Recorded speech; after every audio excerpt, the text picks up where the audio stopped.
Один человек пострадал в результате лобового столкновения «Лады» 8-й модели и «Тойоты Ленд Крузера» на улице Воровского.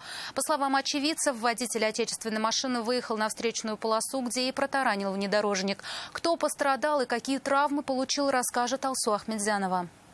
Кто нарушил, по-вашему? Я не помню. Вы головой ударились? Видимо, так, потому что я не помню.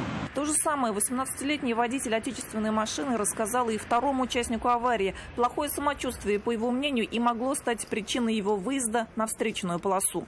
Но он от медиков вышел, и он сказал, что этот момент он не помнит. Я говорю, что сознание потерял? Он говорит, да. Молодого человека с подозрением на черепно-мозговую травму госпитализировали медики. Позднее у него диагностировали подкожную гематому височной области. Очевидцы рассказали, что «Лада» и «Тойота» ехали навстречу друг другу по улице Воровского. По словам водителей иномарки, отечественная машина неожиданно появилась на его полосе. Как-то среагировать на такой маневр он не успел. Удар был лобовым. Другие мужики вытаскивали с машины. Но вроде как не очень.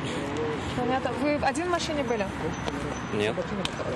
Кто еще был? Не пострадал никто? Нет, все нормально. Причины выезда водителя «Лады» на встречную полосу будут выяснять на детальном разборе в ГИБДД.